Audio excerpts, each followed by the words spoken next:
Hello. Here is my new, well, new to me, EJ251. These are the new heads. I still got to plug this hole right here. This is the EGR port. Otherwise, I'm going to have one hell of an exhaust leak. I did clean these up. I don't remember if I showed it on the last video, but I did clean these up on a parts washer. Not intense, just, kind of got all the gunk off of it. As you can see, it used to look like this, and now it looks like that. What a freaking change.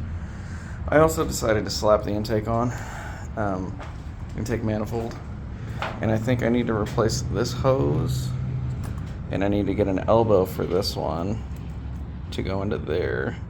But I did replace the intake, or the throttle body gasket, and I went ahead and started plugging sensors in just to make sure. I did swap out the knock sensor down here because on the EJ253 it's a different sensor. I went ahead and threw the old spark plugs in just to do a little compression test, and everything seems to be good. I kind of loosely slapped together the old timing system just to make sure I had everything, but for whatever reason I can't get this tensioner to compress at all, and I think that's how it's supposed to be, but I could be wrong. This is I believe this is an original. This is the original tensioner from Japan. I just kind of got freaking parts and bolts and stuff everywhere. Probably have one of my Subaru friends come over and help me put this together because I only very loosely know what I'm doing.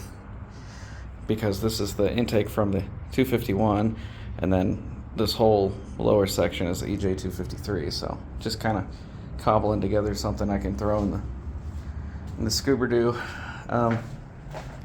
Transmission is still here, still hasn't sold. I don't know if it's going to, but all of my old engine stuff did sell. So I got the oil pan over there, and I got the valve covers, and still got the torque converter. But the old block, crank pistons, everything is gone. And here's all I got left.